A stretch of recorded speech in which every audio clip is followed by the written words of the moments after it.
podría cerrar sus fronteras con Rusia en los próximos días. Pendientes de todo esto, como ven, muchas cuestiones, muchos temas sobre la mesa que vamos a analizar, como siempre, con los mejores expertos. Contamos con Adrián Celaya, presidente de Key Group y profesor de Economía Aplicada en la Universidad del País Vasco. ¿Qué tal, Adrián? Muy buenas tardes. Hola, estupendamente, encantado de estar con vosotros, gracias. Un placer tenerte por aquí. Tenemos también a Fernando Moragón, experto en geopolítica, especializado en China, Asia Central y Rusia. ¿Qué tal?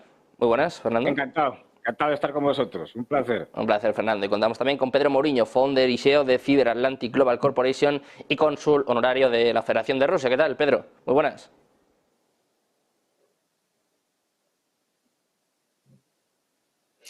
Muy buenas tardes. Un placer, un gusto estar con vosotros. Un gusto también teneros a los tres por aquí. Pedro, empezamos contigo, empezamos poniendo el foco en Oriente Medio, en Israel. Llevábamos días hablando de un posible acuerdo de liberación de rehenes. Netanyahu la semana pasada decía, bueno, pues que iban a seguir hasta la victoria total. No sé yo qué es la victoria para Netanyahu, pero parece que la cosa se está poniendo seria en las últimas horas, sobre todo con ataques en Líbano y con Netanyahu, que ha prohibido directamente a su delegación que vaya al Cairo. O sea, básicamente descarta que vaya a haber un acuerdo de rehenes. Por lo menos Israel no lo está poniendo nada fácil.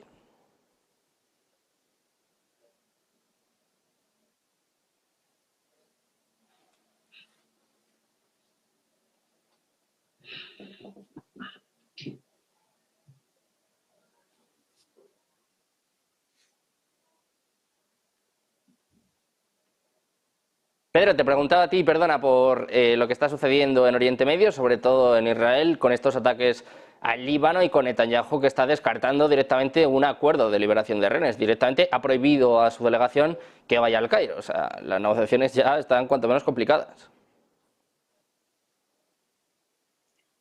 Ok. Efectivamente. Bueno, tengo algunos problemas con el sonido, por eso no he escuchado y he tardado en iniciar mi contestación. Bueno, los problemas que hay actualmente fuera de los tacticismos que nos encontramos a lo largo de las semanas y de los días en la crisis, después de la crisis de Gaza y las distintas semanas, básicamente creo que estratégicamente nos encontramos en el mismo punto. Es decir, Israel estratégicamente sigue pensando, al menos el gobierno de Israel y el primer ministro Benjamin Netanyahu, que la acción militar contra Hamas tiene que ser determinante, tiene que ser hasta el final y destruir completamente las capacidades militares de Hamas. Y parece que de eso no se apea. Eso es una línea estratégica.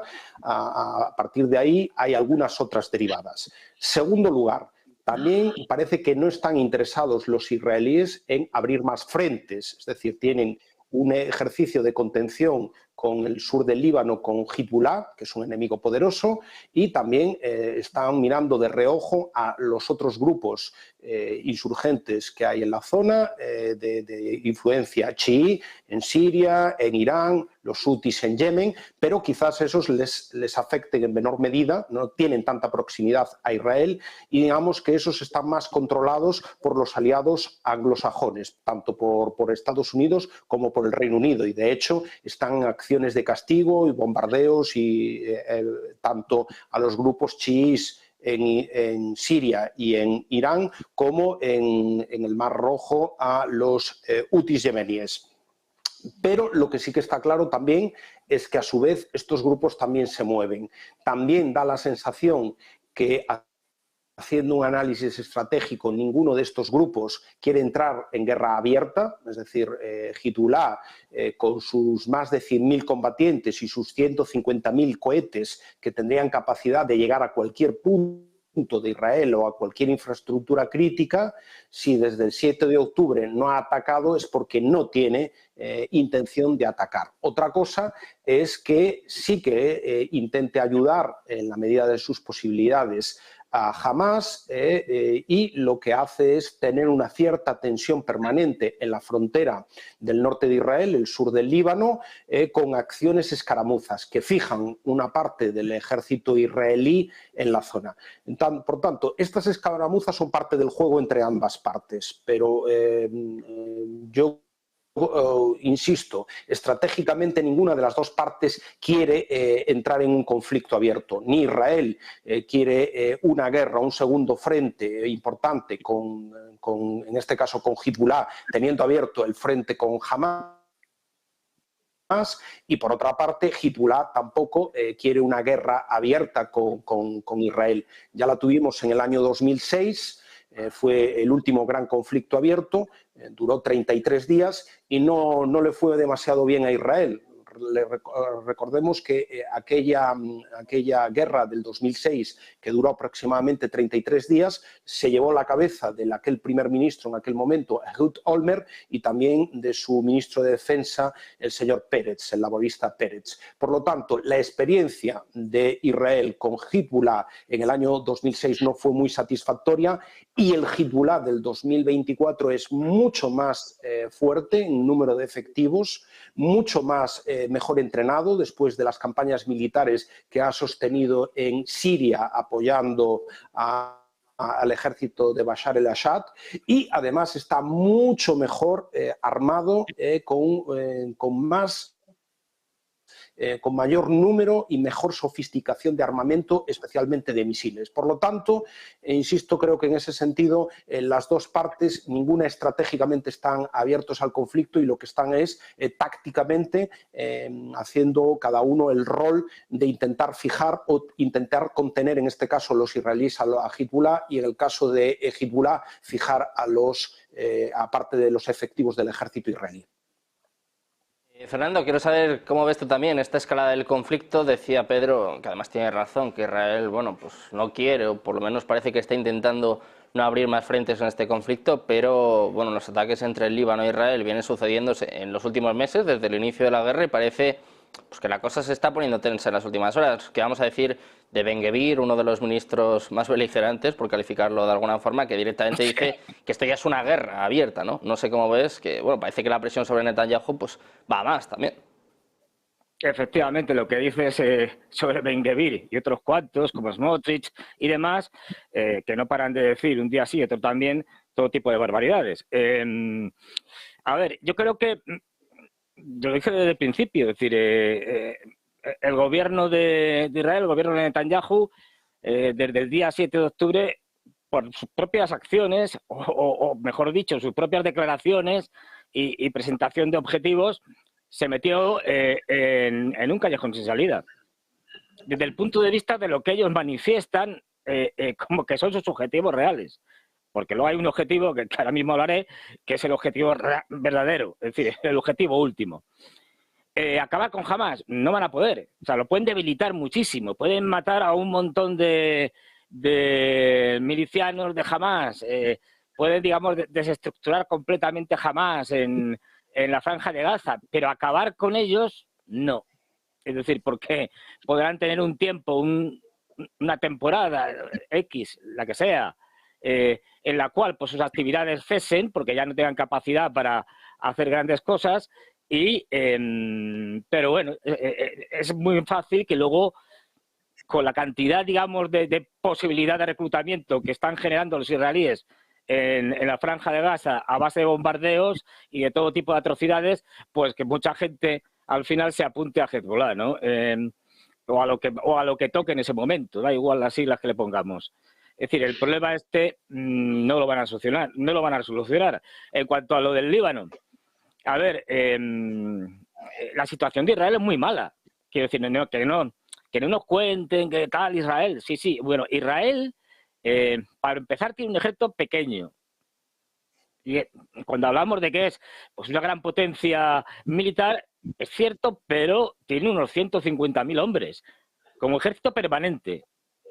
Cuando pasa esto, tienen que tirar de reservistas. Acordaros que ya tuvieron que hacer nada más los ataques del 7 de octubre, llamaron a unos 350.000 reservistas, que es una barbaridad y que eso ha causado un daño económico enorme, porque son gente que no está trabajando en sus puestos de trabajo. Es decir, pero es que ahora tuvieron que retirar los reservistas porque tú no puedes tener a unidades combatiendo durante mucho tiempo, hay que rotarlas. Pero como tampoco tienen capacidad para hacer grandes rotaciones, por eso tiran de reservistas, los tuvieron que, digamos, llevárselos a descansar, por llamarlo de alguna manera. El problema es que como sigue la guerra en Gaza y encima ahora quieren emprender la peor, la que se presupone la peor de las operaciones en Rafah, en la que, bueno, pues ya incluso hasta el ejército egipcio ha mandado allí unidades militares a la frontera de refuerzo, pues claro, la situación es bastante mala porque están teniendo que llamar otra vez, ya lo han hecho, nuevamente a reservistas. Luego yo creo que tampoco es como nos lo pinta el gobierno de Israel, porque incluso cuando coges medios israelíes, lo que te están contando es que no les va tan bien en Gaza. Es decir, que sí, son superiores, tienen más armamento, tienen un ejército muy poderoso, pero no le va tan bien porque la guerra urbana es muy complicada, ¿no? Y lleva mucho tiempo. Ya lo hemos visto en muchos escenarios. Y luego el tema del Líbano, como decíais, el tema del Líbano, claro, esto yo no sé si son, a ver, supongo que serán declaraciones de estas que están haciendo constantemente de que no, vamos a hacer tal barbaridad o esta otra. Abrir un frente de verdad con una ofensiva, como se viene hablando desde hace tiempo, hasta el río Litani, mínimo, o incluso más allá, hasta Beirut, y me parece un soberano disparate. Quiero decir, es repetir todos los errores del 2006, pero agrandados. Porque si una cosa, es decir, en el momento que le abran un frente norte, van a tener unos problemas de hombres, es decir, y de mujeres en este caso, porque el ejército israelí se compone de hombres y de mujeres, es decir, tremendo, tremendo. Pero fíjate, además es que ahora mismo siguen teniendo abierto el frente con los Houthis, es decir, eso les está provocando un daño enorme, no lo olvidemos, a su economía.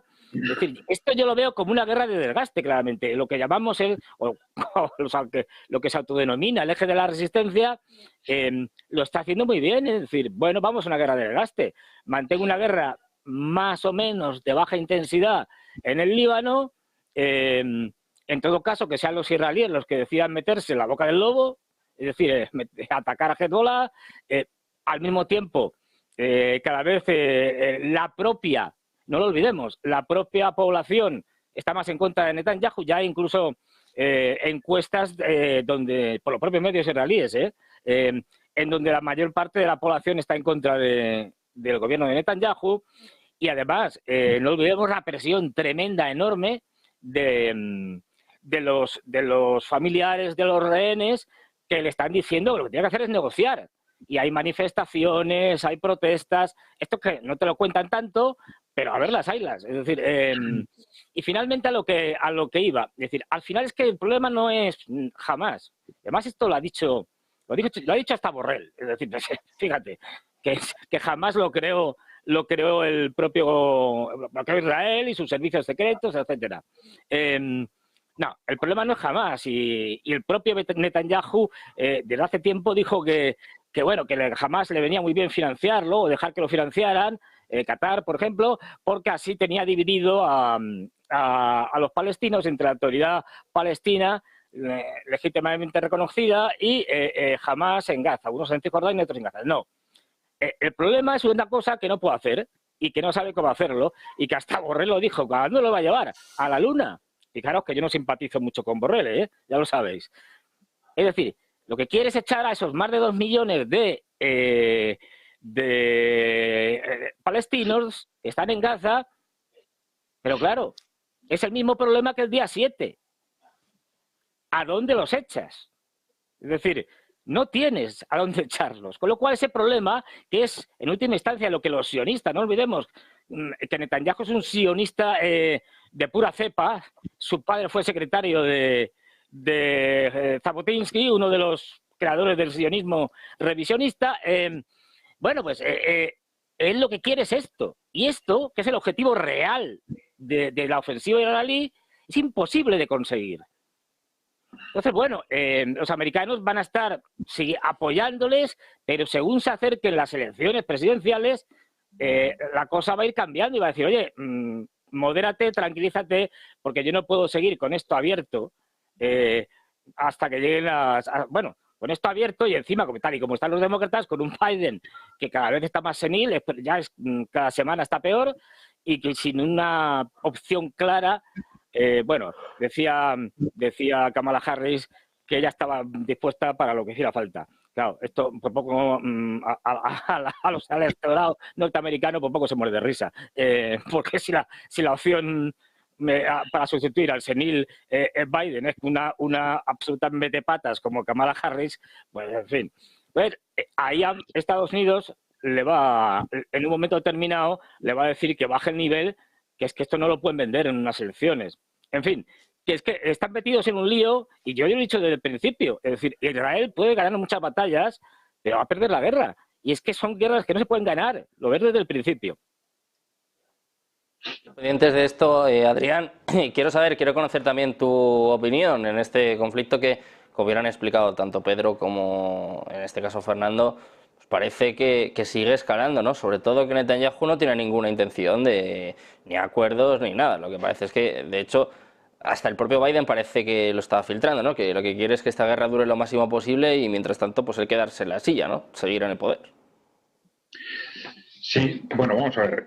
Desde el punto de vista, digamos, de las fuerzas que están atacando a Israel, estoy de acuerdo con Fernando en que probablemente lo que se está desarrollando es una estrategia, una guerra de desgaste en una situación que en principio está generando un desgaste creciente para Israel desde todos los puntos de vista y por lo tanto mantener esa situación parece que va en contra de Israel o a favor de que Israel termine perdiendo la guerra, ¿no? Pero vamos a ver, efectivamente yo creo que lo más importante en los últimos días ha sido el que se haya puesto claramente sobre la mesa, y como ha dicho Fernando, muy claramente a través del propio José Borrell, el carácter de limpieza étnica que subyace detrás de estas operaciones de Israel. Algo que lo sabemos perfectamente por lo que se está haciendo en el terreno, esta destrucción sistemática de equipamientos civiles, de escuelas, de barrios enteros, destruyendo incluso las calzadas, para evidentemente asegurar que la población civil no pueda volver a esas localidades, ¿no? Es evidente en ese continuo discurso por parte de ministros, parlamentarios, medios de comunicación, de que hay que echar a los palestinos, hay que echar a los palestinos, hay que echar a los palestinos por una u otra vía. Yo decía el otro día que la lógica, si hubiese algún tipo de lógica militar en el hecho de desplazar a los palestinos que están, digamos, que viven en Gaza como consecuencia de las operaciones militares, pues la lógica de esto sería efectivamente acogerlos en otro sitio, pero en Israel, evidentemente, que Israel les llevará a otro sitio, en todo caso, dentro de Israel. Pero es evidente que el contexto es de limpieza étnica clarísimamente, de hacerse con el territorio de Gaza y conseguir que esos 2 millones de palestinos se vayan, ¿no? Ahora, esto responde a esa lógica supremacista que evidentemente está muy presente en muchas personas en Israel, evidentemente no vamos a decir que todos, pero sí en muchos cargos del gobierno, en representantes políticos de distinto nivel, etcétera, ¿no? Bueno, pero es que es una lógica que tenemos que analizar qué sentido tiene en este momento, porque claro, es una lógica que les ha permitido mantenerse durante 70 años y ir ampliando el territorio de Israel, pero siempre en un contexto en el que esa dinámica era permanentemente apoyada por Estados Unidos, por el país que mandaba en el mundo. La cuestión es que esto en este momento, en principio, no encaja. No encaja, ¿no? ¿Cuáles son los intereses que pueden estar moviendo esta dinámica en este momento? Claro, es una dinámica peligrosísima porque le enfrenta a Israel en una situación a que, como han dicho mis compañeros, se está estrellando contra la pared, abordando ese tipo de estrategias, ¿no? Por un lado, evidentemente, pueden estar esos intereses personales de Netanyahu y de su equipo de mantenerse en el poder a toda costa, pero esto explica la operación de Gaza, pero no explica que además de la operación de Gaza se hayan entrado en esa dinámica de limpieza étnica, ¿no? Esto es muy posible que sea una forma de hacerse con la colaboración, con la complicidad de estos sectores más radicales ortodoxos que están con él en el gobierno y que son claramente supremacistas, expresamente supremacistas, y que esa vocalización incluso de esos objetivos de limpieza étnica pues le estén permitiendo conseguir una cohesión dentro de su propio gobierno. Vamos a ver, de cualquier forma, esto parece que es algo incompatible con el contexto en el que está en este momento el mundo, ¿no? Es decir, un contexto en el que ante un objetivo de limpieza étnica, quizás no al principio, quizás no un poco más, unas semanas después, pero en un determinado momento va a ser frenado por el mundo. Ni siquiera el apoyo de Estados Unidos le iba a librar a Israel de un enfrentamiento con el resto del mundo musulmán. Ahora estamos en una situación en la que de Israel mirando a la cara a los países musulmanes del entorno ya no es una potencia hegemónica en Oriente Medio. Y esto, efectivamente, en la guerra de 2006 en el Líbano se contrastó y los países musulmanes del entorno no han hecho más que fortalecerse frente a un Israel que ya hace muchos años que no aborda una guerra abierta, que tiene un ejército con poca experiencia, aunque esté, digamos, muy bien provisto desde el punto de vista tecnológico por Estados Unidos, pero un ejército estructuralmente probablemente débil, ¿no? Y por otra parte, si pasamos al siguiente nivel, en un contexto en el que en un caso de enfrentamiento directo no iba a poder contar con un apoyo total de Estados Unidos porque el mundo ya está dividido y en el caso de un enfrentamiento directo total con Estados Unidos, Rusia y China evidentemente no iban a permitir que Estados Unidos, pues, por ejemplo, destruyera a Siria o a Irán, ¿no? Esto es algo que debería ser perfectamente conocido por Netanyahu, por los israelíes, ¿no? Entonces nos estamos encontrando en un contexto que quizás responde a una dinámica casi suicida por parte de Israel que nosotros estábamos identificando aproximadamente desde hace 5, 7, 8 años, en el que frente a ese mundo multipolar que se avecina y a esa pérdida de hegemonía de Estados Unidos, Israel tiene dos opciones. Está rodeado por cientos de millones de musulmanes, aunque que les ven como un país invasor, y tiene dos opciones: o abordar rápidamente una nueva relación con respecto a los palestinos, fundamentalmente, que les permita generar un contexto de paz cara al futuro, y evidentemente los restos que quedaban para optar por esa opción los acaban de tirar por la ventana. Y la otra opción, pues, es tirar para adelante, huir hacia adelante e intentar, al contrario, provocar un conflicto internacional que arrastre a Estados Unidos y consiga, de alguna forma, cambiar la dirección de esa evolución del mundo hacia un contexto unipolar y hacia esa pérdida Es decir, que ellos mismos asuman el protagonismo de provocar un conflicto internacional. Y no hay que descartar que esos grupos supremacistas del gobierno de Israel y de alrededor del gobierno de Israel, que tienen, sabemos, mucha fuerza en Estados Unidos y en otras partes del mundo, pues estén intentando poner en marcha una dinámica de este tipo, porque desde luego no tiene ninguna lógica, porque ya digo, no es solo haber respondido a lo que sucedió el día 7, no es solo haber atacado Gaza, es además de forma expresa, llamativa y pública asumir una dinámica de limpieza étnica de 2 millones de personas, algo absolutamente inexplicable en este contexto, incluso para los grupos de Israel más radicales, ¿no? Pendientes del conflicto en Oriente Medio, pendientes también del conflicto en Ucrania, vamos a hacer una pausa, 2 minutos, y enseguida hablamos de la información que aparecía ayer en Reuters. Hablaba de que Putin había propuesto una especie de plan de paz, una especie de alto el fuego, que ya les adelanto que el Kremlin lo ha negado hace apenas unos minutos. Vamos a hacer una pausa, 2 minutos, y enseguida se lo contamos y se lo explicamos en Nauces Televisión.